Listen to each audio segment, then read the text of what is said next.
You're listening to the Last Man In podcast.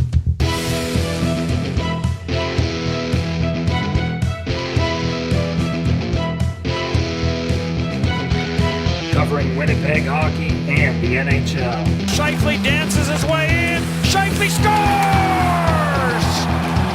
Mike Wheeler finds the far corner. And the Winnipeg Jets win it in overtime.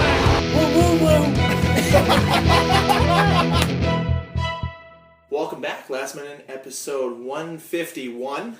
We're the original. It's the Can't we- Pokemon episode. Pokemon? Yeah. What? Original 151. I thought it was just 100, 101. 151. Huh. Because Mewtwo was Original 150. 150. Mew was number 51. Okay. Yeah. It was a big deal. It was a Gotta big catch deal them when all. that first Pokemon It's movie you came and out. me. It's my destiny. Pokemon. You're my best friend.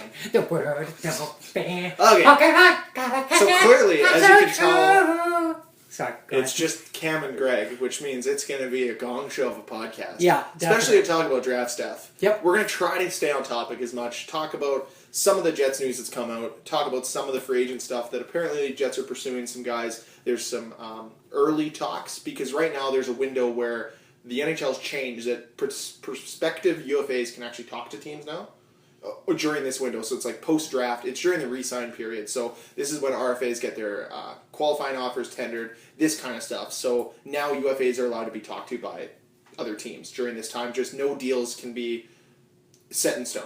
Like, they can agree, but it can't be sent to the NHL offices until July 1st. Oh, really? So they could, like, verbally agree? Yeah. Okay. From what I understand, Yeah. let's say hypothetically, last season, like, the Islanders, because we'll talk about the Islanders today.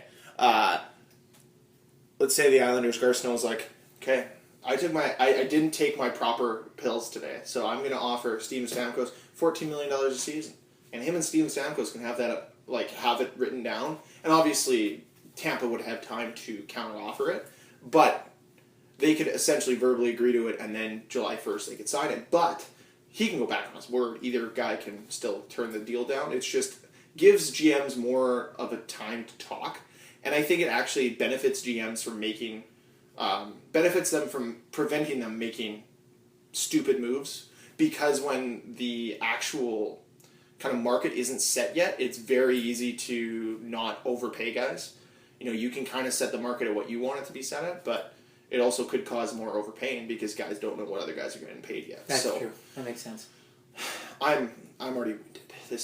I rollerbladed over here. I'm tired. We're in a cold room. Well, actually, my sister's room. One of my sister's This rooms. is odd. Because different. upstairs, well, the plan was my mom and my auntie were going to make Well, cabbage actually, no. The rolls. plan was to do it at Dan's house, but Dan's not a true friend.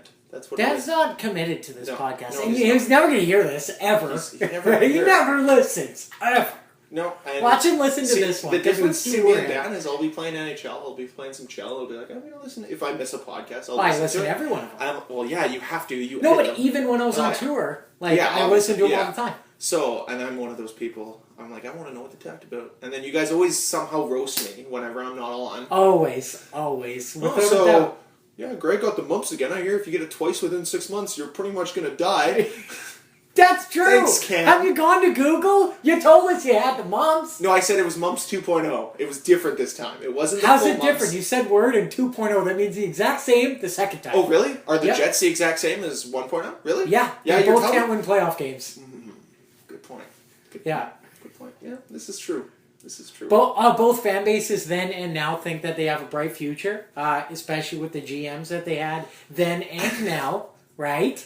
I'm not going to say anything. Because I I honestly... think the Jets have a way brighter future 2.0 than 1.0. I'll Oh, tell for you sure. that. Well, especially with what's kind of happened. So the other things we'll talk about, obviously, is the Hamonic trade, along with the Hockey Hall of Fame inductees were announced today. And there was one player mentioned down there that was a certain Jets 1.0 player. Are we going to talk about that right now or not? No, I want to save it. Okay. I want to talk Jets, because we're a Jets podcast, and we get in trouble when we talk about the Jets. So, Yeah, on YouTube. Yeah. so to kind of talk Jets, I want to bring in our Jets expert. Yeah, which So- is Dan. We'll call him. Yeah. He couldn't make it tonight yet. You noticed before he get down right on the line, we hung out and watched a draft together. Well, like, I watch a whole draft, you watched the last, you were just caught up to speed. The reason we couldn't do the podcast on Tuesday was because Dan said he couldn't make it. No, Wednesday. It was Dan said he couldn't make it for the night of the show of the expansion draft.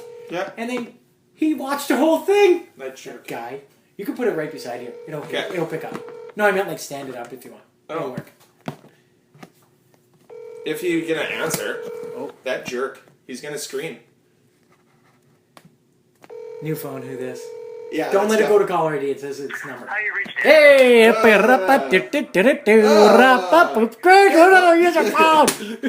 I like how you called that too. I'm like, okay. Well, I guess I've called Dan's phone before, so I was like, yeah, we don't want to put this on the internet. Okay, well, we could. I think it'd be funny. No, you should never. How mad would you be if we okay, obviously we're not that big whatsoever, but say if It'd be funny. we I would tweeted laugh. from the I would account laugh. your phone number, would you though? I wouldn't It's on answer. Do I answer my phone anyways? Well, you do, but then I can't hear you, and then you cut in and out forever. Yeah, exactly. So there's no Oh. Plus, my voicemail is maxed out at 3, so if I knew it was Whose out there... voicemail has more? Who has time for more than Exactly. 3 voicemails? No, it doesn't matter. My mom can only leave 3 messages in a row before she's called the cops and thinks I'm dead. So it's fine. Okay, so Jets draft, I guess. Go Yep. to that. Do you have the I do. list? Okay. All right, so obviously we know that they drafted Christian Vesalainen, right wing. He's a Finnish player who played out of Sweden. He's 6'3", 203 pounds. He says he models his game after Evgeny Malkin and Jamie Benn. See, But see, here's the my dri- problem with Go both ahead. those things. Neither of them play right wing. Well, you can just have a modeling style of play. No, it makes sense. Well, the Can NHL you take guys... faceoffs? Yeah. Jets need help taking faceoffs. He says he plays right and left, and Okay. it does. According to the experts, they compared him to JVR, which is not Malkin or No, Jamie but Benn. you know what? If that's not a bad person to be compared to, just basically because JVR is a very highly sought after player, and it's also you need guys that can bury pucks close to the net. You need those garbage goals. Well, you need guys that can do but that. JVR doesn't necessarily when he's close to the net, he can go shelf on most goalies. Oh, he's very good at it.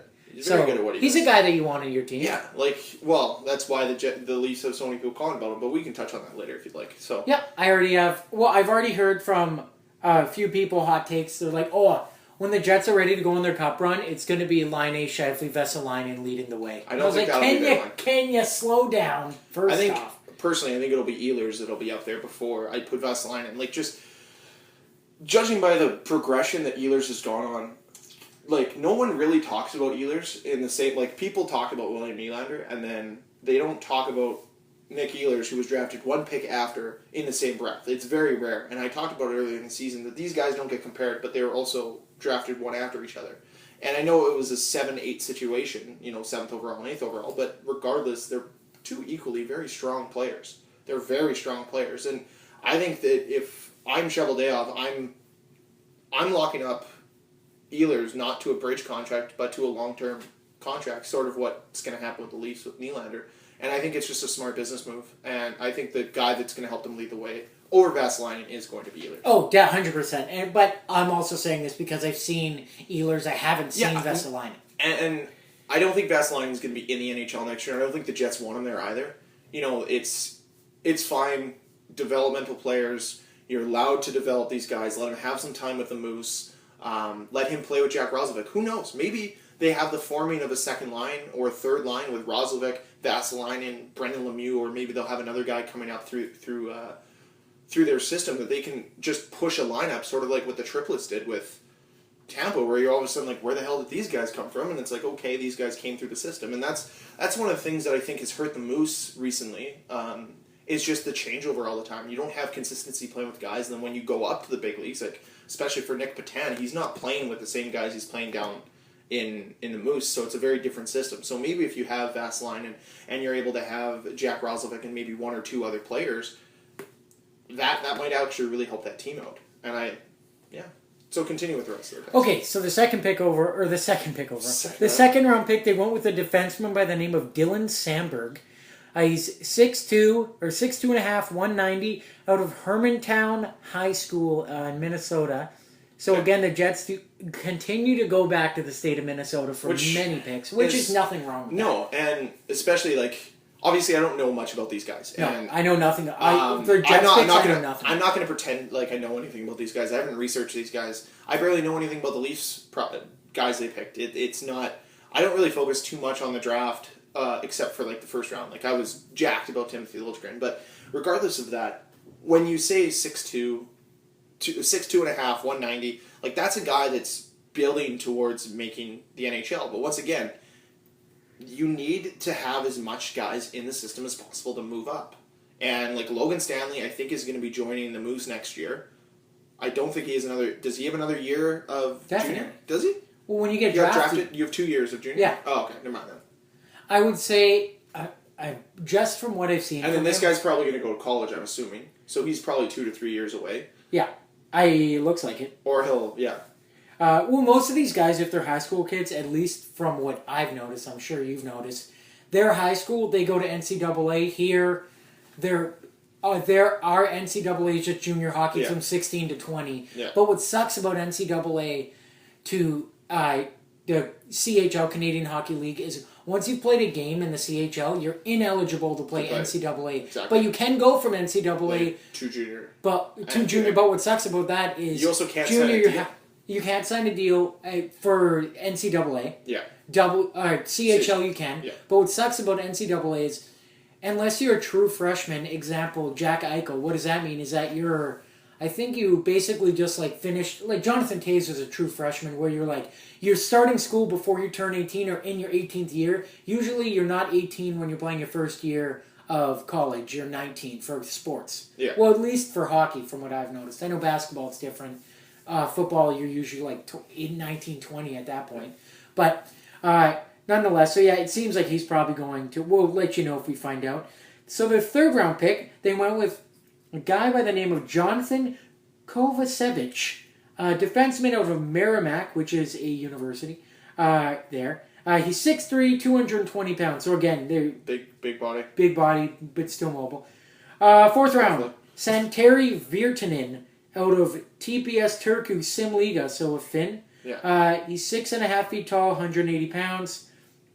And then you have fifth round, Leon Gowenke, defenseman Cape Breton, Screaming Eagles, so the QMJHL, 6 feet, 186. My favorite player of the draft was sixth round by the Jets. Goalie by the name of Arvid Holm, same last name as me, no relation. He's skilled at hockey. And yeah, well, he is. He is I've skilled at hockey. Watched you play hockey. That's correct. He's 6'4", 213. Decent size for a goalie. Pretty big. Who's our... I think Danford is back. No. Okay, continue. Yeah, it's okay. We only have 2 more picks. Seventh round, Skylar McKenzie, left wing of the Portland Winterhawks, 5'8", 161. But then again, obviously, don't expect any of the lower guys to be superstars. It could be basically anything past the fifth round or fourth round to me. It's more of you hope it works out. And on this day in 1999, Henrik Zetterberg was drafted by the Detroit Red Wings. Of course, there's always one or two guys. I'm not denying that. I'm just saying, yeah. Look, Connor Brown scored 20 goals last year for the Toronto Maple Leafs, and he was a 6th round pick. And he was a late pick too, because then he re-entered. You have flyers that just sometimes work out, sometimes don't. The thing with 5th and 6th round, you can do as much as you want with scouting. You never know what's going to turn out. You never know what's going to work out. Even a lot of people say first round's guaranteed, and we've seen one of the best drafts ever, which was 2003. Yeah, there were great picks in that draft, but at the same time, there were some misses. And then you roll into the second round. There's guys that get missed all the time that fall down to the 3rd, 4th round. Look at Jamie Benn. He's second round, 3rd round. I thought he was 4th round. I'll check. Regardless, I don't look too much into the draft. I'm more excited to see how these guys play when they go preseason and development camp, which is currently ongoing in Winnipeg. Yeah, I'm hopefully going to make my way down there and watch the later in the week, Monday, Tuesday, Wednesday. It's the boring stuff, the on ice drills. Oh, but the Jets actually, Maurice went on record and said that he's not going to do show him this is what you have to do to make it to the NHL for development camp now. Now it's based off skill, so they're going to do skill drills and stuff and see what they can offer instead of you can't do 30 push-ups in a row in under 2 minutes. They're going to focus more on that stuff. Hello, Daniel. Hey, we made it. Can you hear us? Yeah. We'll talk closer. We're in my sister's room in a basement. You seem like you're yelling. You're yelling. You don't know what you're yelling. Okay, so we're talking Jets development camp right now. We went through all the Jets picks. Did you do any research on any of the Jets picks? Were you surprised by any of them? Draft picks? Yeah. I'm going to level with you. When it comes to the NHL draft, I do zero research. There you go. Perfect. You know, you can't have expectations if you don't set them. You can't be upset if you don't set expectations. I get disappointed every year because I put a lot of emphasis on the draft because I usually look into it. Oh, really? Nolan Patrick? How did that go for you? It went fantastic. Exactly. But they traded up in the first round. I mentioned last podcast for Morgan Frost, allegedly the fastest prospect in the draft. But I wanted the other guy. I wanted the trigger man, Eli Tolvanen, who went to Nashville. I wanted him. Okay.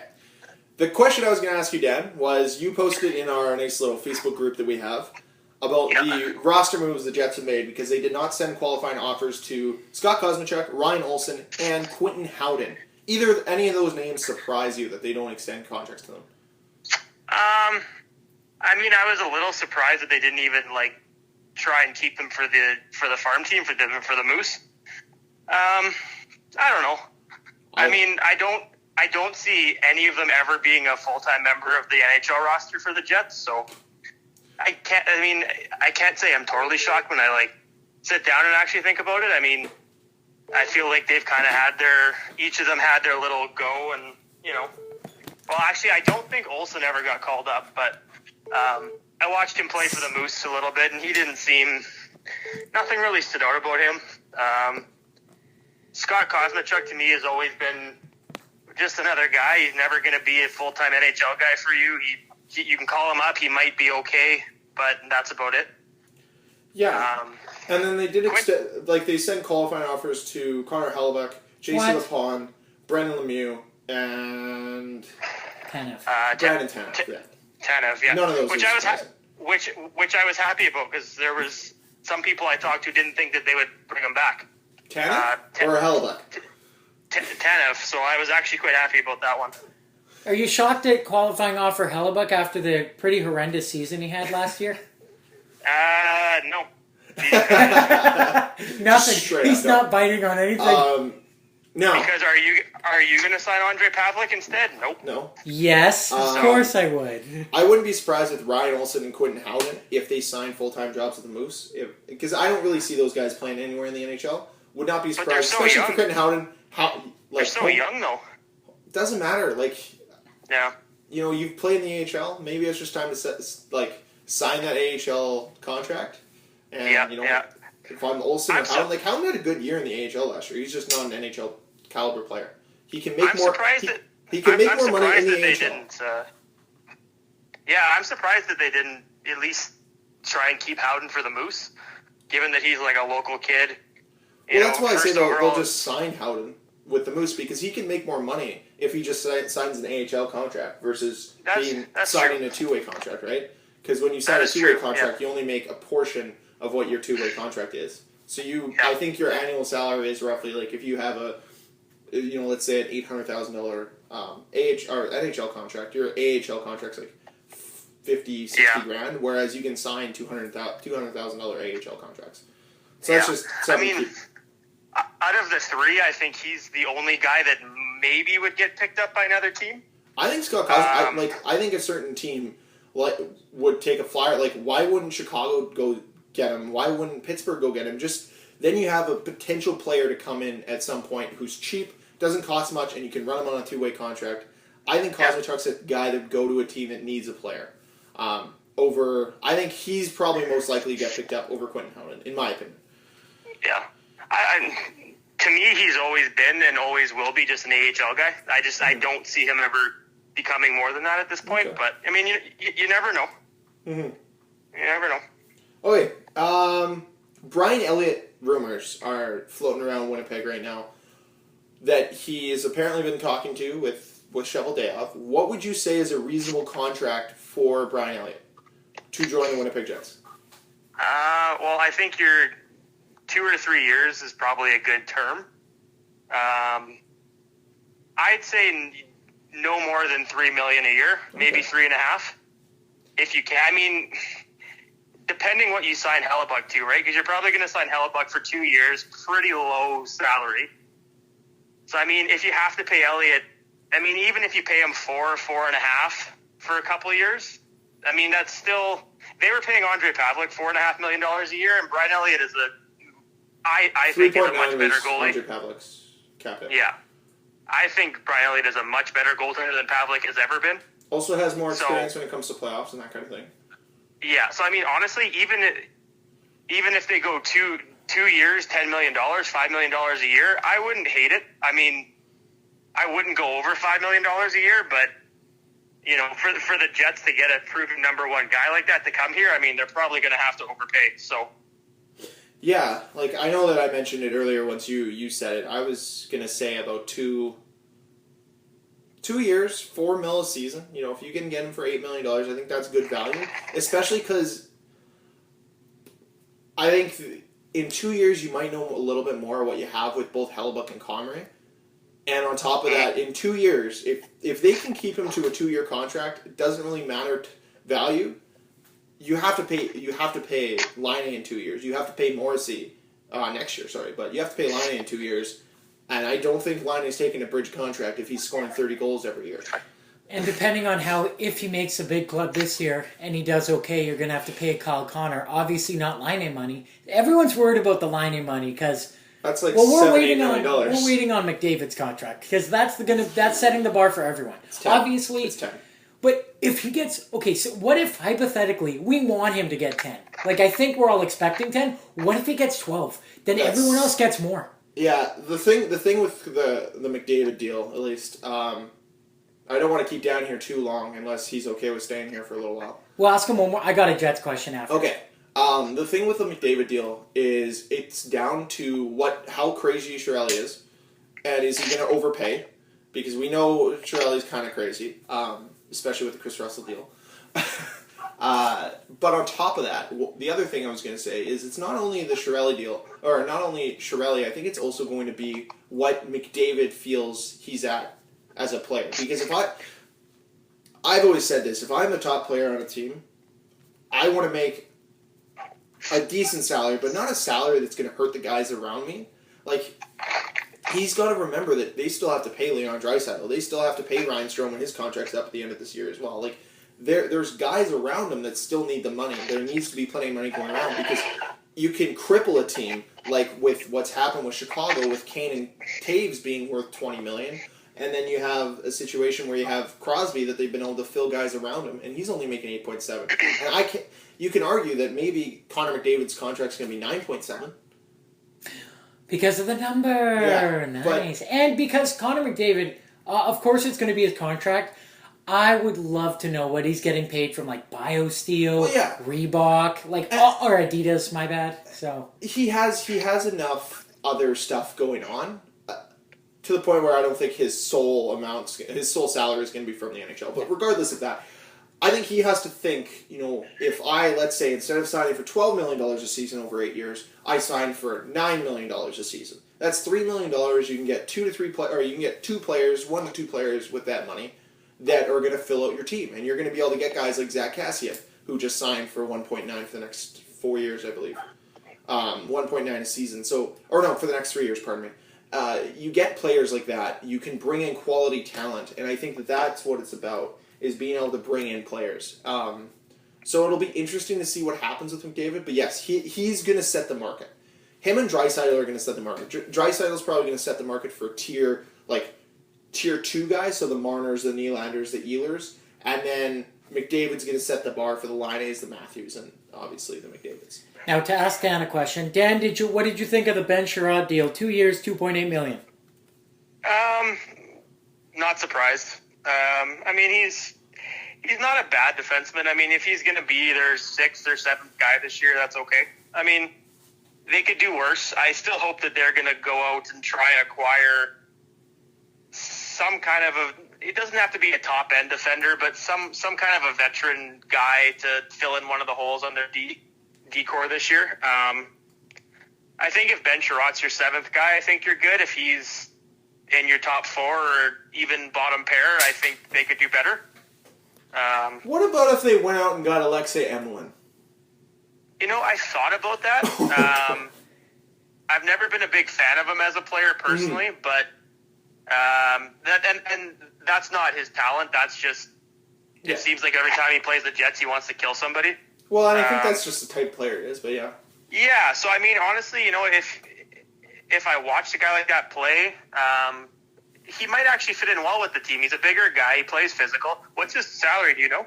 Yeah, $2.8 million, so $1.4 million. No, that's Ben Sherratt. He means Alexei Emelin. Oh, jeez. I can't check my phone because you're on it. I will check it out. I think it's like 3.875. I mean, that's not. I mean, honestly, that's right around what they probably need to spend $3.5-4 million to get a good veteran defenseman. I think that's for the next year or two. Yeah, I mean, and Emelin's a good choice. I was, Mark Mathot was another name, but I see he just got traded to Dallas. So. Whoa! I didn't know that. Oh, Emelin's making 4.1. Okay, Emelin's making $4.1 million for the next 3 years. Next 3 years. Oh wait, 2 years.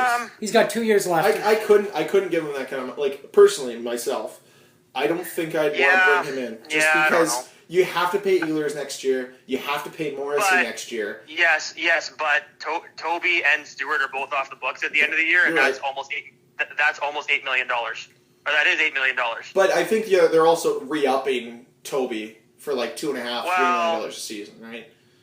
Maybe not, because I mean, it came out. I was reading an article on the weekend. Everyone thought that they made a deal to protect Toby. And Chevy came out and said that they didn't. Toby just took the chance. Oh, okay. Well, okay. So I mean, I mean, who knows, right? I mean, even if Toby comes back, he's not coming back for $5.75. I can tell you that. Okay, so. Interesting. So yeah, like Dan said, breaking. This isn't breaking. This happened. Yeah, that's. This is considered, guys. We did it. No News Tuesdays, baby. This happened 8 minutes ago. The Stars acquired defenseman Mark Mathot from the Vegas Golden Knights in exchange for goalie Dylan Ferguson and a second-round pick in the 2020 NHL draft. Not bad. So honestly, top line pairing: Mark Mathot and John Klingberg. There you go. Mark Mathot. Look out, Jets. Mm-hmm. Am I right? I don't think I don't think Mark Mathot's a top pairing defenseman. No, but he can get. But he played with Carlson. John Klingberg isn't as good as Carlson, but he's. I think he's a good number. I think he's a good number 4. And, as do I. But I mean, but there's nothing wrong with that, right? No, and I think he's a valuable player.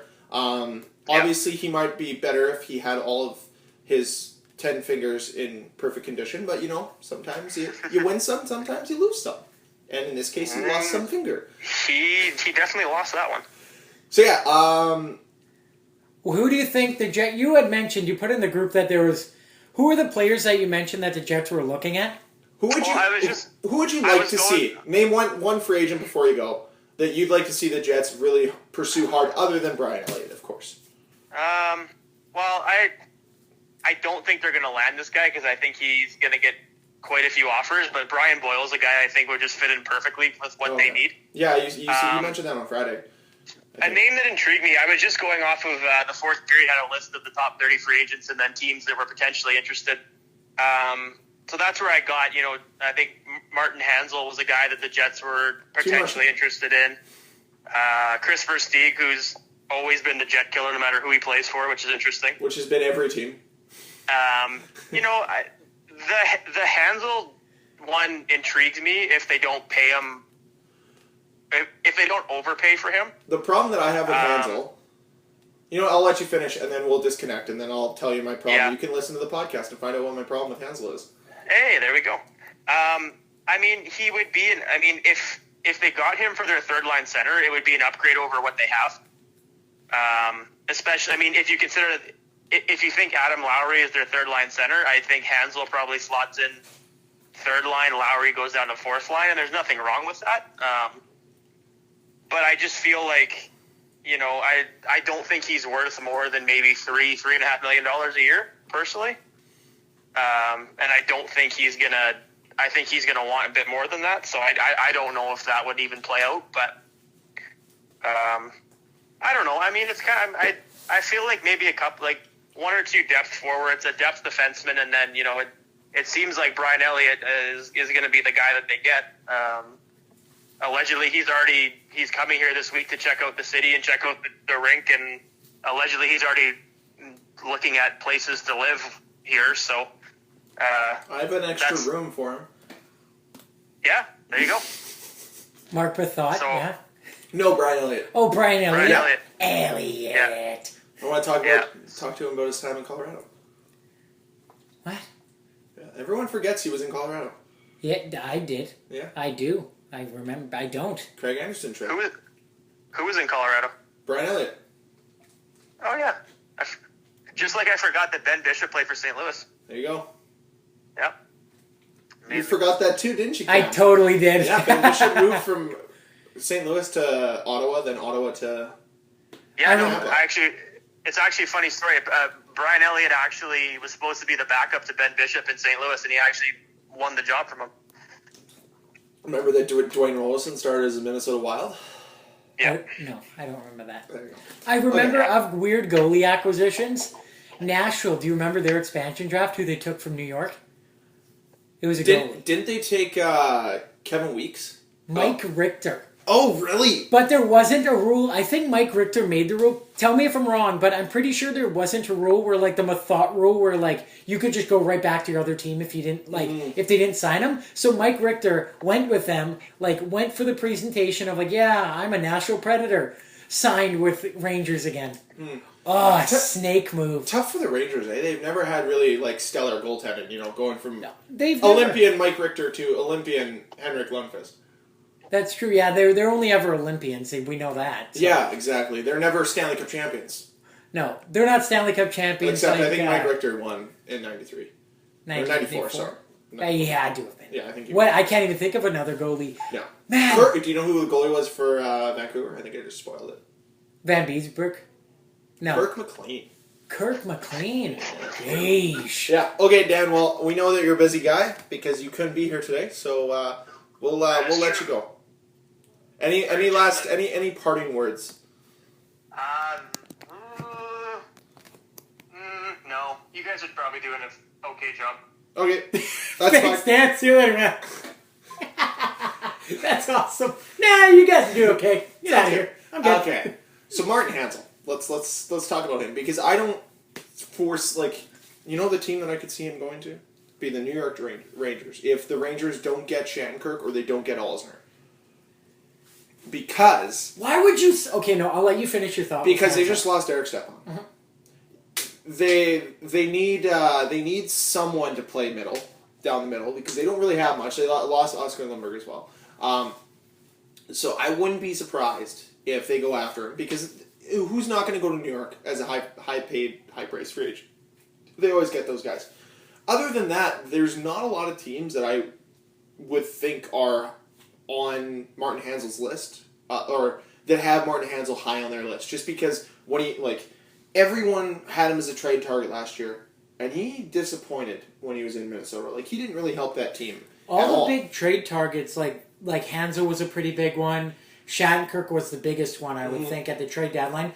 Both of those two guys, this Hansel and Shattenkirk, spent money. They didn't make money last year. No, they hurt themselves for sure. Yeah, they definitely hurt their value. Yeah, so I don't look at them as very highly obviously Shattenkirk's really good. His track record speaks for himself, regardless of how quiet he was in the playoffs last year. But Martin Hansel had an opportunity to really emerge and show himself. Eric Stahl did a fantastic job showcasing that he still has some talent left. Martin Hansel didn't showcase much. Everyone's like, oh, he's from Arizona, that's why you never hear about him. He puts up these many points every year. But when he had the opportunity to actually show that he was able to withstand and play that high-level hockey, he didn't show it, in my opinion. So I'd be shocked. And the problem that I have with if the Jets go after him is term and how much you're paying him. Because that term, if that goes too long, you're hurting your chances to get Brian Little back. You're hurting your chances to maybe bring Blake Wheeler back. You're hurting chances on future free agents as well because you have a guy that's 32, 33 years old making $4.5 million for another 2 seasons that's not able to be moved because you gave him a no-trade clause or whatever it might be, or just because he's not valuable to teams. Well, and even especially, like, even look internally. The Jets do have a lot of young prospects. A few of them are pretty promising. And so, like, we'll look at Kyle Connor and Jack Roslovic. You might potentially be taking a spot away from them because it sounds like that Hanzo, you don't want to give too much money, as you said, to a third line or fourth line center. You don't want to do that. Because they already have their top, well, it's Scheifele, Little, Lowry, switch out with whoever they decide to bring in. Maybe they want to try and give Roslovic or Connor a chance. I think they need another year in the A. Maybe not Connor, because he's more of a winger than a center anyways. But I think Roslovic is still... He'll kind of... I think he'll start to emerge as Perreault's contract tails off. Like, unfortunately, I think that, like I said from the beginning, I think Perreault's contract's too long and too much money. I don't like the Perreault contract because I think Jack Roslovic can come in and fill that hole sooner rather than later. But he might be, 4 years... Like, what might happen is Jack Roslovic's already played 1 year of his contract. He might play out his first contract, and then his second contract, he'll get it one way instead of a two-way. Oh, like, and just straight, you're in the NHL. You're in the NHL now. Well, I hope so. I think what will happen is they'll be like, okay, so you make... I think his contract, let's say, is like $800,000 right now. It might be less, might be more. For the next 2 years, he makes $800,000. And then what's going to happen is it's going to come re-sign time, and they're going to be like, okay, well... We think you're ready for the NHL. So we're going to give you 2 years, 3 years at like $1.52 million. Just a bridge contract, get you started. And at the tail end of that third year, they'll probably bring him up and give him opportunity to play on the team. Because I don't think he's a call-up again this year. I think they're going to use him as a project to kind of work with and develop in the AHL. I think the same might be said with Brendan Lemieux. Same thing is going to be said with their draft pick from this year. I can't remember his name.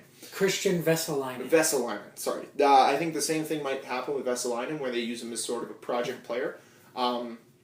Because, Kyle Connor, when he was in the AHL last year, flourished. He was very good. And everyone's saying that he's going to be on the NHL this year. So it'll be interesting to see what happens there, because I think their top 6 is all but set in my mind. Well, and just to touch on your Roslovic point, with Kyle Connor and Roslovic played together all year. So it's going to be interesting to see how Roslovic does without Connor. Of course, he was without him for 20 games? Yeah. But, I mean, if Roslovic, he might be the guy that they lean on to score. Obviously, he led the team in points, I think, or was that Connor? Either way, it's going to be interesting to see. Connor was MVP, though, because he had the most points per game. Yeah, so. But I'm with you on every point. Like, Roslovic, he's a project. And Kyle Connor, I'd love to see him on the Jets next year. Now, I'm not sure who's there, like, winger-wise, as a free agent, that you could bring up for the next 2 years, 3 years, to fill in a Kyle Connor role. Because what I'm saying is, like I said earlier in the podcast, it'd be nice if they had a line they could bring up together. And Connor, Roslovic, Vesalainen, if you bring that line up together into the NHL, that slots in perfectly into your second line. You can have Scheifele, Laine, Ehlers. That's your top 6. Now, I know it doesn't always work that perfectly, but it could work out. How far down are we thinking? Like in 3 years? 3 years. So then at that point, you're expecting Wheeler, Little, and I guess Perreault would still be on contract to be a line? Like, is that what you're saying? I'm thinking you could have Wheeler, Little, and I would think Brendan Lemieux. Honestly, I wouldn't be surprised if they try to move Perreault somewhere in the next couple seasons. Like, I would have moved him this year at the trade deadline. I would have exposed him in the expansion draft. Because Vegas would have taken him. We both stand on the same, neither of us were fans of that. I remember when Dan announced that contract it was like roughly this time last year, both of our reactions were like, that's unbelievable. Like, that's a lot of money and a lot of term for a guy who's injured all the time. I'm not saying he's a bad player. He's got decent points per game. His advanced stats are decent. He's not a bad player, and that's not what I'm trying to say. But this, it seems that the Jets have a loyalty with certain players, and they have a loyalty to Matthew Perreault. The problem is does this hurt their plan in 2 to 3 years? Like, yeah, it's great for the next 2 years, but further down the line, when you have to start re-signing guys, is it going to hurt them? Well, especially, I mean, the cap went up, what, like 3-4 mil this year? It's up to 75. I think it was at 73 last year. See, and you can't bank Or on the 72 cap. and a half, something like that. Okay, well, there you go. So, like, you can't bank on the cap going higher. So, especially with the, we'll say, I think he's making 4 You know what the million? best thing for the cap would be? What's that? Seriously? Toronto Maple Leafs making it all the way down to final winning it. Would be the best thing for the cap? Be the best thing for the cap. Why is that? Because you're looking at revenue generated from, if you have like a big market, like let's say either the Rangers come in or Montreal or Boston, and they're in the final, or Toronto, and then you have a big West market like LA, that affects playoff numbers, that affects TV ratings, and when big markets do well, TV ratings go up. All that happens, all that money goes, and then that pushes the cap further and further. And also, I think the dollar has to go up as well, right? That's part of the issue right now, is Canadian dollar isn't the strongest. And that's a bunch of politics that doesn't need to be talked about on a sports show. Unlike other sports shows that want to talk about politics, because, you know, they're experts. Can we have the example? No, there's Is it a certain three-letter network? No, it's Okay, not. No, it's okay. not. It's not a certain network at all. It's just there's guys I used to listen to, and then it gets into a rumble about politics, and it's like, I didn't come here about politics. I came here to talk about hockey. So back on the hockey talk.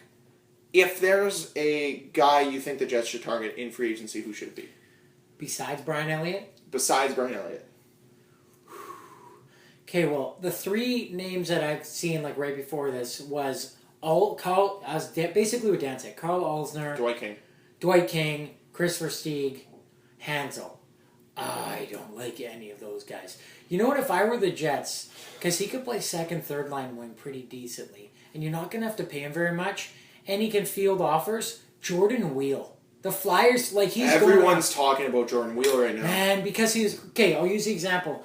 The Jets. The Flyers got him in the trade when they traded away Vinny LeCavalier and held on to like 50%, but part of the deal was LeCavalier had to retire. But like the Kings were hoping to go on a playoff run, and that's a great bottom, like third center, fourth center. LeCavalier, he's been there, he knows what it takes. He's pretty decent at faceoffs, or he was back in the day, I don't know. His numbers weren't phenomenal with the Flyers. Anyways, they traded and received Jordan Wheel and I want to say a late parent pick. Yeah. Jordan Wheel was the MVP when the Ontario Reign, or I guess back then it was Manchester Monarch. No, it was Ontario. Yeah, I think it was Ontario. Either way, the LA Kings farm system won the Calder Cup. He was the MVP. He led the team in points. He's 25. Like, he's right in it right now. He's not going to get like a kid. I would be shocked if he got more than $2.5 million. But like, he's a great guy who can move up and down your lineup. Decent power play. Again, he didn't get much power play time with the Flyers because obviously their power plays where they scored the majority of their goals. They're not great at 5-on-5. But Jordan Wheel is a guy I'm going to say, I'll lock my pick in. I'll say I'd like to see the Jets at least entertain the option of landing Jordan Wheel. Mind you, apparently a dozen teams are talking to him. So I don't know how high on the pecking order the Jets would fall because he's going to be doing what he was doing in Philadelphia, which was moving up and down the lineup or being sat a lot. Like, I don't even know if I'd like if he re-signed with Philadelphia, but again, it's more of like he probably, like 25, you probably only have 3 or 4 decent years left, like, of production, like, not high-end production, but pretty good, like, I liked him as a player. So basically, I'm running in circles now. My answer is Jordan Wheel. What about you? Who would you like the Jets to go after via free agency? 1 second. I'm just looking at a player, Okay. and I want to figure out what hand he shoots. Okay. Well, in the meantime, I'll mention the trades and signings that have happened since last podcast. I'll just name the little ones that no one cares about. No, he's left-handed. Okay. Got it. Go. Brendan Smith. Bottom pairing defenseman. Oh, from Detroit. Detroit, but I think he went somewhere. I think he went to New York, actually. Oh, I'm not sure. I'm not sure if he's been signed. signed. I just looked at the Hockey News, which is a little bit old because Oshie's been signed since then. Chris Russell's been signed. There have been things that have happened. But regardless of that, Brendan Smith, young defenseman, probably bottom pairing guy. You can bring him in for inexpensive, and he's a solid defensively. And I don't think you have to spend a lot of money. I wouldn't mind the Jets taking a flyer, like a flyer pick, like just tossing, Like a chance. yeah, taking a chance on older guys, 1-2 year contracts, not worth a ton of money on guys like Thomas Vanek or Patrick Sharp, just to see if they work in their lineup.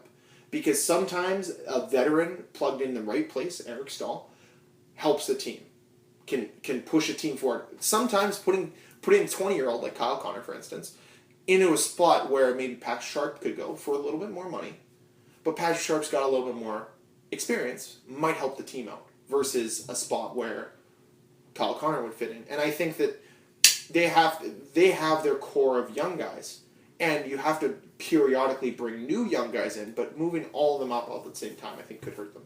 But that's just my thought. When you said that, I think we both have someone in mind. For the Jets, Shane Doan. No, I don't have Shane Doan in mind. I don't Well, like everything Shane you Doan. just I don't like said Shane made Doan. me think of Shane Doan. I don't like Shane Doan personally. You already know that. You already know that about me too, which is hilarious that it's. It's not that I don't like him personally. No, I know. But I mean, like as a player. Yeah, same. As a player, I'm not going to put him on my team right now. Maybe if I'm a team like Chicago, like if I'm pushing for a cup, maybe I bring him on, play him fourth line. He's not going to be bad, and he's going to be a leader in the room. That guys are going to flock to him. The other guy that I don't mind him, and he's an interesting player. I know, we're going to say it at the same time. Let's say it. 3, 2, 1. Sam Jerome Gagne. McGinley. Whoa. Sam Gagne. We're a little apart. Yeah. I said Jerome McGinley. Yeah. You don't want Jerome McGinley? I wouldn't mind it, but they're very strong down the right-hand side already. Yeah, it's true. And Jerome McGinley wants a cup, let's be honest. Yeah. He's got like He's 3 not years working. tops because his gamble didn't work. So, yeah, like... Sam Gagne, loved him when he played for the Flyers. Didn't do great. But again, Flyers like bouncing guys around in different positions. Another guy could be Radim Verbata. Justin Williams is out there as well. There's older... I know you don't like Justin Williams. I know you don't. But I'm just... He's burned me too many times. I can't love him. I'm just saying that getting depth guys at reasonable prices and being able to bring in older players sometimes helps teams out. Not always saying, okay, we're going to slot in this guy here, and maybe waiting for a transition period to slot a Kyle Connor in. Because really, realistically, you could bring Patrick Sharp in, and you can slot him in your top six. So you can have Kyle Connor play on your third line along with Perreault and Armia. And then you can have Matthias, Kopp, and Lowry. Lowry. I like that. Hypothetically. Yeah. And maybe Kopp can move up and down. Like, Kopp's shown he's very versatile where he plays in the lineup, which is good. You need players like that. But I think bringing a guy like Patrick Sharp in, for instance, I think just brings a little bit level of veteran. Like I said, last year I think I wouldn't have minded getting Andrew Ladd, just not for $6.5 million a season. Or 5.5, whatever he signed in New York for. So, I like Brendan Smith to me, left-handed defenseman. They only have 2 right now on their roster, and I guess they signed Ben Sherratt, which is their third, that are like going to be on their team. Signing a guy like Brendan Smith, if you can get him for 3x3, 3x3.5, something like that, so 9 to about $11 million contract, $11.5 million contract, I think could work for the Jets, personally. I wouldn't be surprised. I think it would work. Brendan Smith's also a guy that I'd like to see the Leafs go after. These are all guys I wouldn't mind the Leafs going after. Obviously, Brian Boyle, I get Dan's point. I think he would fit in a bottom 6 role very well, and I think that he'd be able to be a leader on the team as well. But I would be very shocked if Toronto doesn't make a hard play at him because he wants to stay there. And he wants to continue his streak of making the playoffs basically every year. But And he also wants to win. And come on, Toronto, Winnipeg. Okay, but Toronto. here's my argument. Is I think if you have a healthy Myers, Bufflin, Trouba all season, along with a healthy Morrissey, and let's say they go out and they get Brendan Smith, for instance, you can have a healthy top 5. Okay, and then on top of it, you have Brian Elliott playing 45 games, we'll say. Then you have Connor Hellebuyck coming in when he needs to. And they both play pretty, let's just say average, like a 9-10, 9-12 save percentage, have about a 2.8, 2.9 goals against average. With Laine getting better, with Ehlers getting better, with Scheifele being one of the more dominant players in the league, I would, and let's say they sign a Patrick Sharp, Thomas Vanek type player, Radim Verbata, something like that, a fill-in player for two years. I see that team make the playoffs. because I don't see Chicago being able to fill enough holes to make up for, losing TVR, losing Marian Hossa for a season, losing some of their other talent, Nicholas Jarlson. Those are big guys to lose. Dallas getting Mark Method, I think, makes them a little bit more dangerous defensively, just because that's been a problem for them. But that's a contract's going to kill them.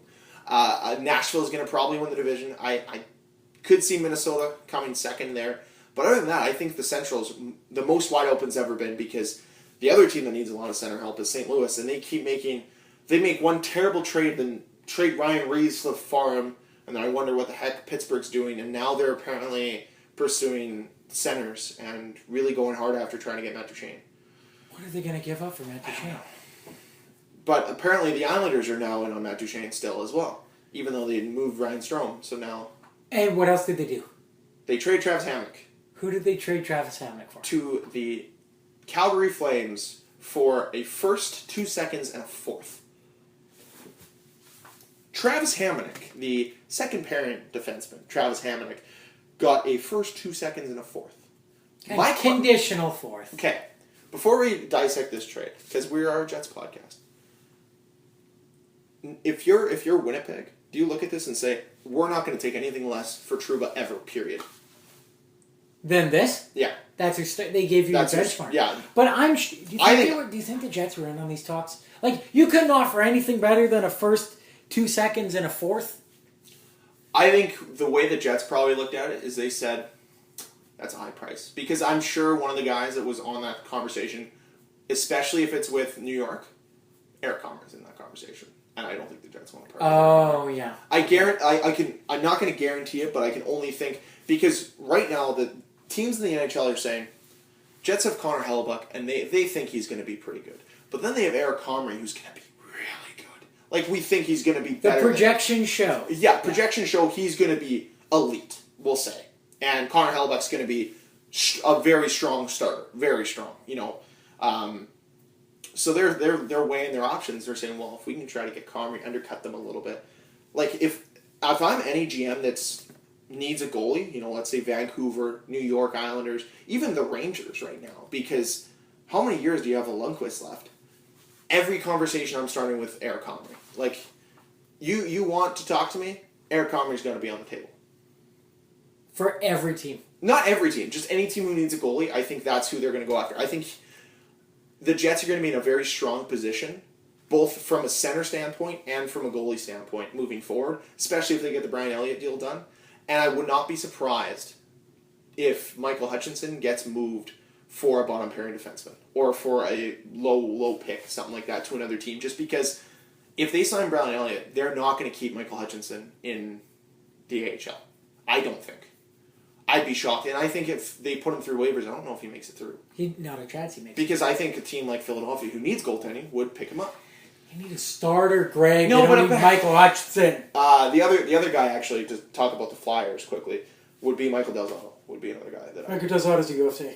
I know, would be another guy that the Jets could go after. I said that at this right at the end of last year, just in passing. Regardless, Hamonic deal. What do you think? When I was first told of this, I didn't believe it. Just the team that he went to, because I was like, does Calgary really need more D? And then I guess Brody, Dougie Hamilton, Mark Giordano. Those are three guys. Dennis Weidman, I think, is still there. Is he gone now? What's his suspension deal like? I don't know what his legal situation is at the moment. Mm-hmm. I think he's up. But either way, even with Travis Hamonic, they have 4 guys who are fully capable now of playing 20 minutes each, if not more. Yeah. I'd say Gio gets a little better as it goes, but everyone else I'd kind of keep in 20, 23-minute range. But I guess they looked at Nashville and they're like, well, I guess you need two strong lines now.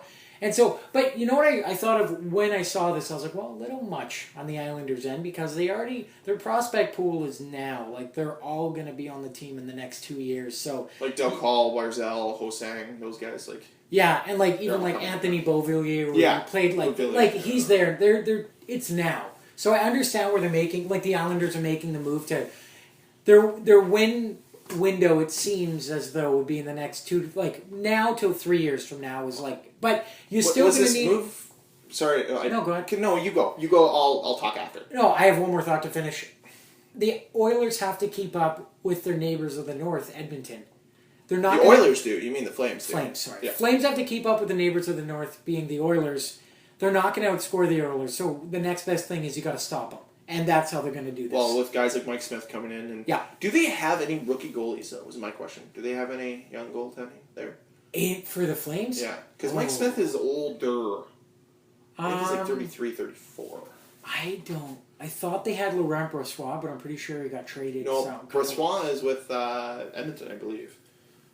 I thought Edmonton traded him. Okay, regardless. No, it doesn't matter. Off the top of my head, No.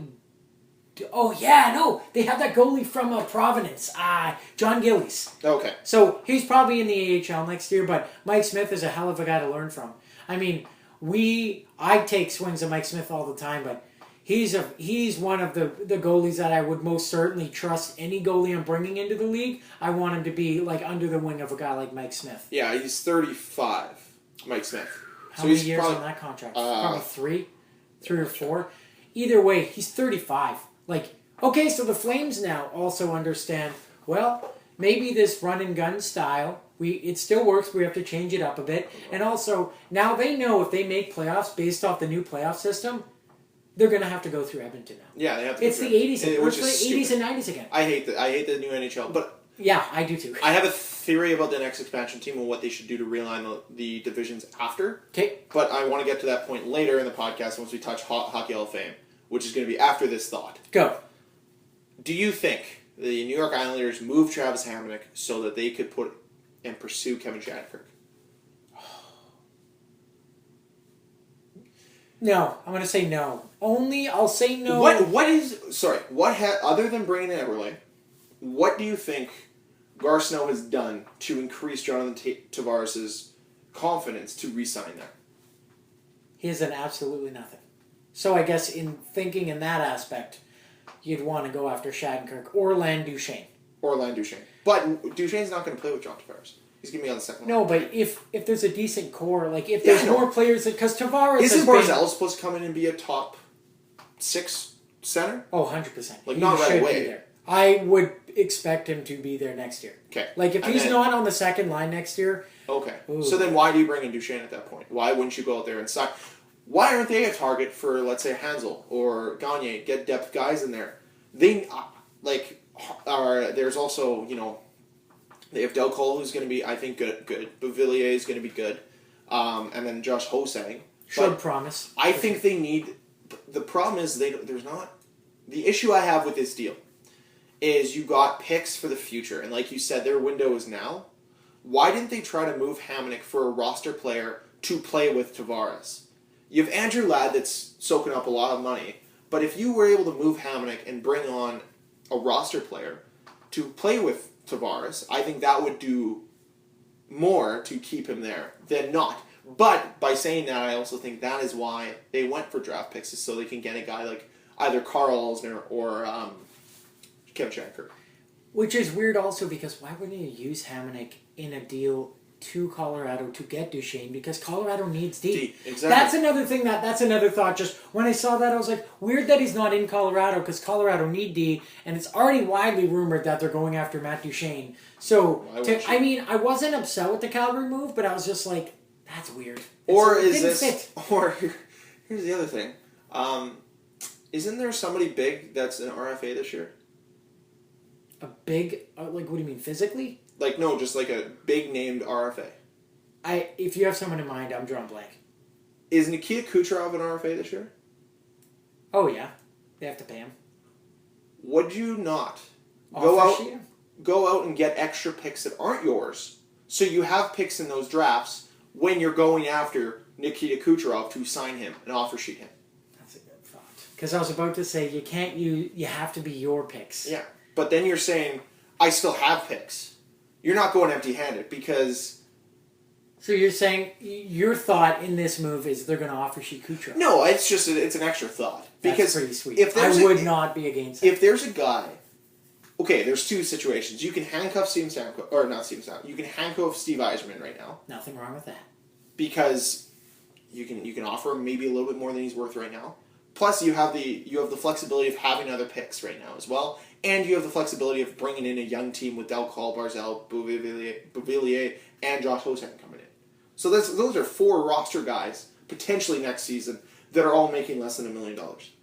But then you have to factor in John Tavares is a free agent next year. I know, but... what are you giving Kucherov that Tavares isn't getting? Tavares is getting 10 or more. But what I'm saying is, if you're John Tavares and your GM just went out and got offer sheeted Nikita Kucherov, are you not going to stay now to play with Nikita Kucherov if you like playing with Nikita Kucherov? But see, I think it's, if I'm Jonathan Tavares... I'm speculating. Yeah, no, but if I'm John Tavares, he hasn't shown me anything until he knows the year before my contract's up. He's like, oh, look, I'm making all these moves. Like, a last-ditch, like, no, just stay with me, don't leave. Like, he's making last-ditch, like, look, I'll change, look what I'm doing. Yeah. Like, that's why I'm looking at that. But, like, in my head. I'd love it if Kucherov ended up in the Islanders just to, see where they can go. But then again, the Islanders, they have Halak in that still? Halak and... I shouldn't say it like that. I like Halak. I'm not saying who's the goalie that played all year, this entire year for them? Thomas Greiss.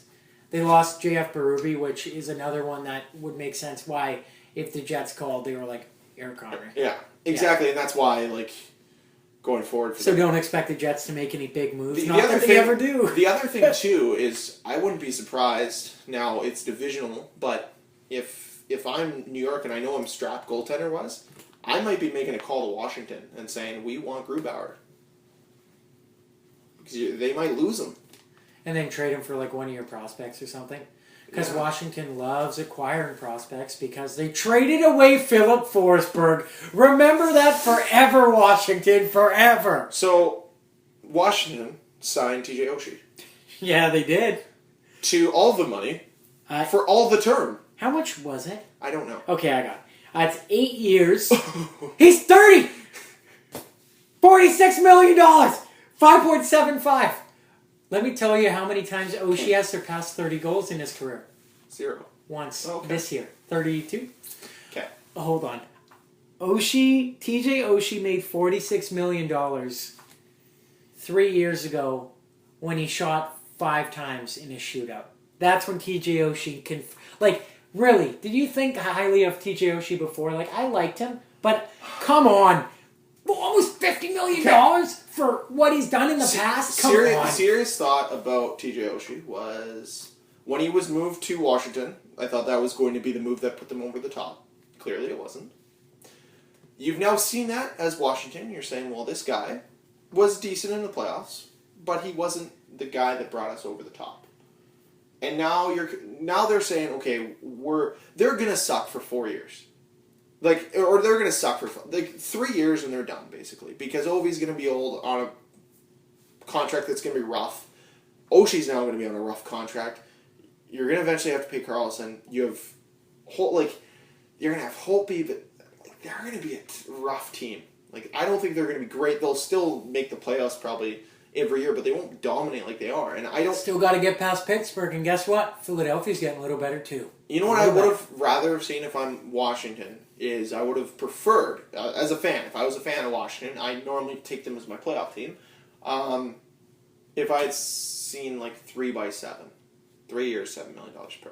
I don't know if Oshie's worth that, but unfortunately on the open market, for the lack of wingers there are this year, I wouldn't be surprised. I like that a hell of a lot more than 8 years. He's 30. He's 30. Yeah. What are you doing?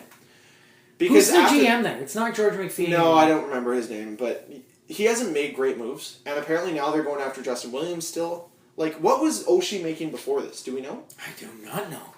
What was it? I wouldn't even be able to guess. Maybe 5? I don't know. When I saw that, I keep thinking... I don't think of him super highly.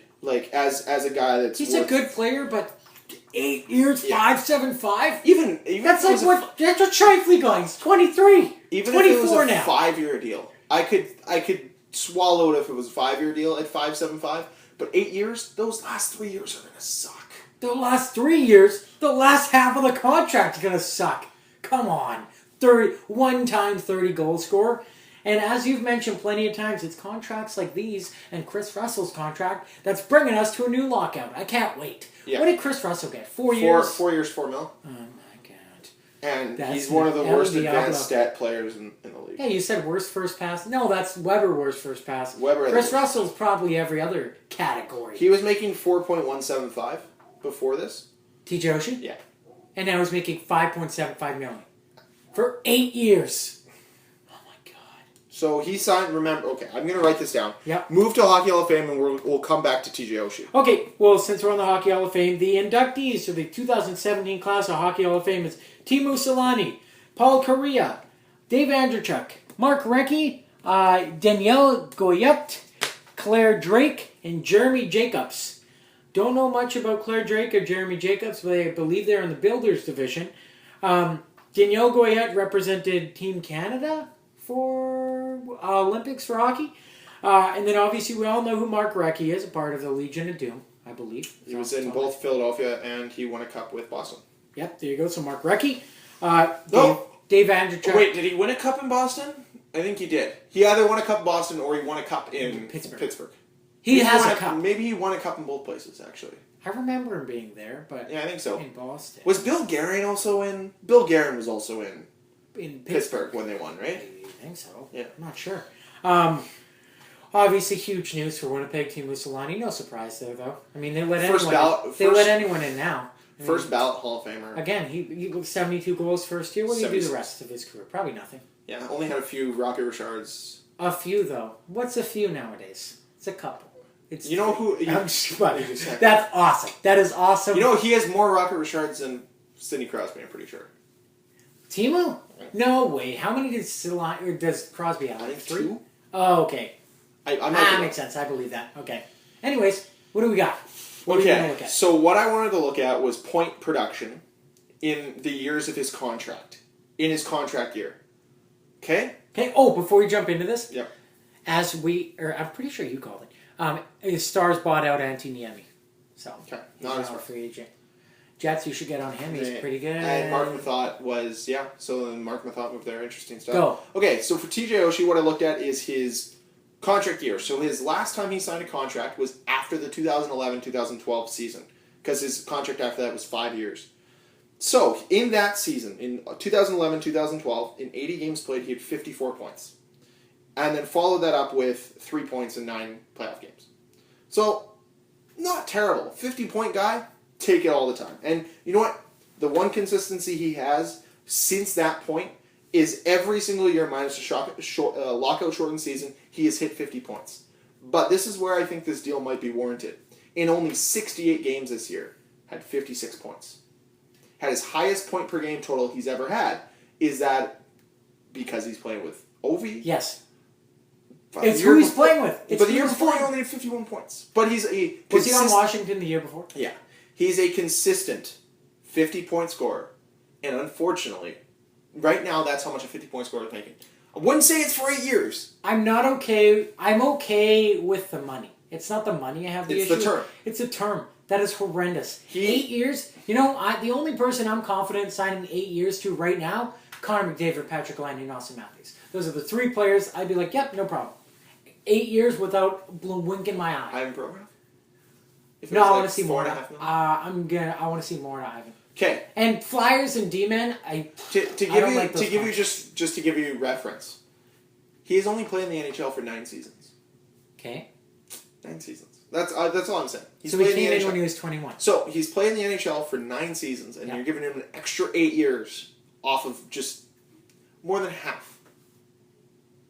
Like you're. Oh, you're just less banking than on half. that he's Like, going to play another. He's played 9 seasons already, and he's never won anything. First of all, and I'm not saying that's a negative thing. A lot of guys go throughout their entire careers, Matt Sundin, without winning a cup. Hey, what are his stats in conference finals? Oh, wait. He's never been there. Ever. Not once. This year was the most playoff games he's ever played, and he did have a good showing in the playoffs. He had 12 points in 13 games, and last year he had 10 points in 12 games. So he does produce in the playoffs, and I think they need guys like that. But I don't know, they need more, and I just think that it's not right now that's the issue. It's going to be 4 years, 5 years down the line. That really hurts this team. So there's that. So I guess here, just to run off the last thing I want to talk. Anything else you want to talk about?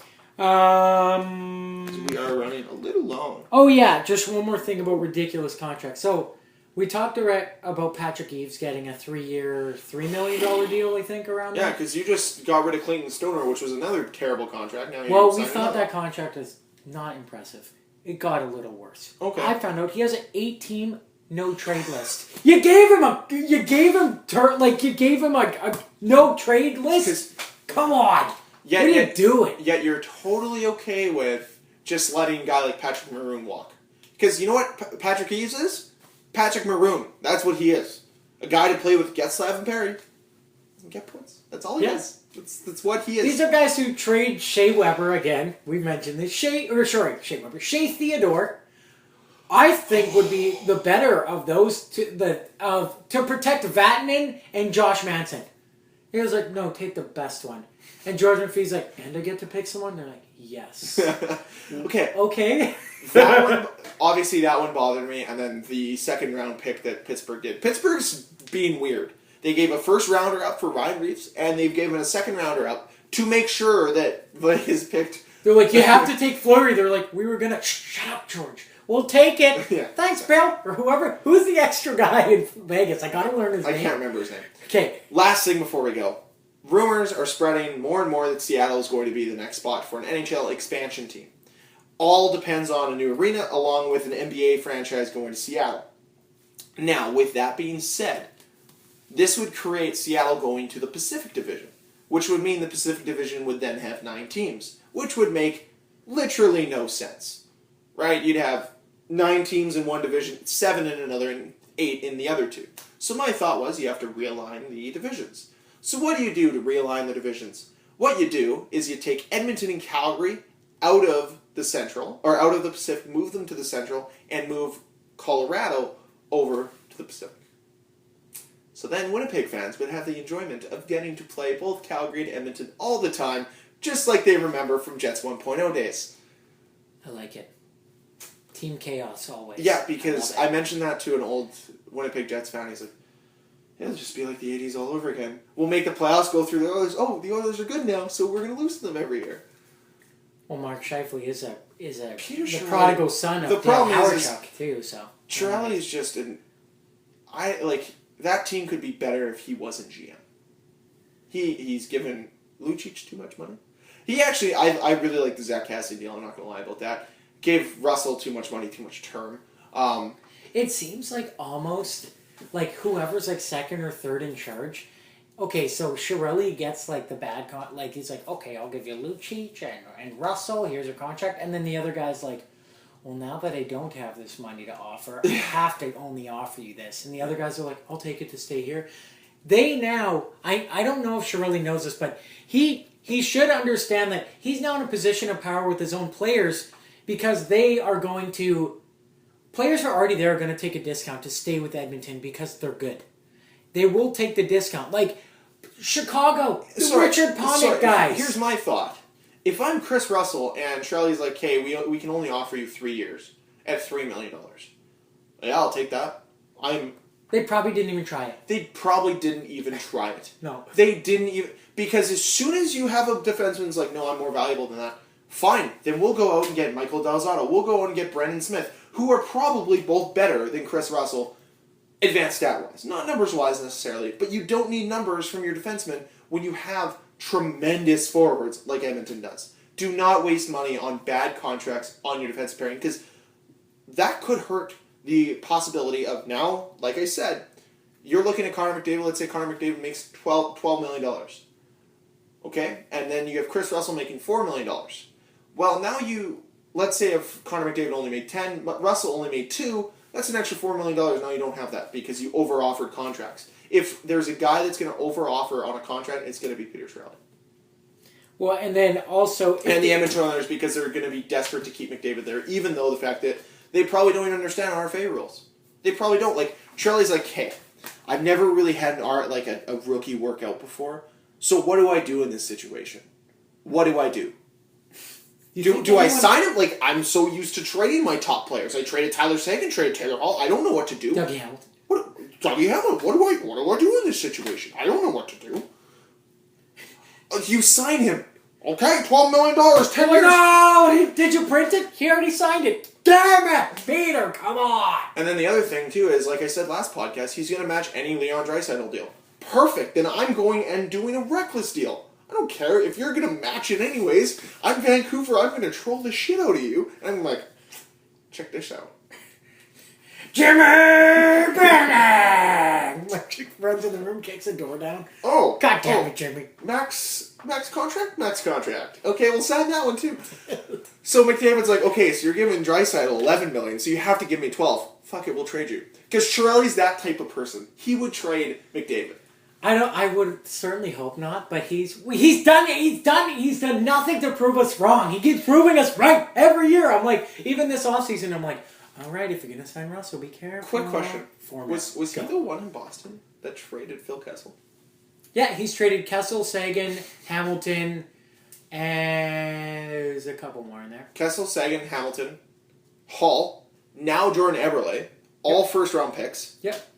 His first round, he can almost make a as bad as starting Mike Bushman. lineup on an NHL team, like line one. Of guys he's traded. Yeah. Just And put then- Hall on D. Who Well, cares? and then you could look at Mike Milbury's guys he's traded, and it's almost like a Hall of Fame ballot with. Jeez, and then on you top of trade that, Luongo and Chara and Yashin. he traded for Yashin, and Chara was part of that deal. Oh my god. Jeez. The other team that could do that would be the Toronto Maple Leafs. You could literally make because guys like Scott Niedermayer, Roberto Luongo, like we're all traded.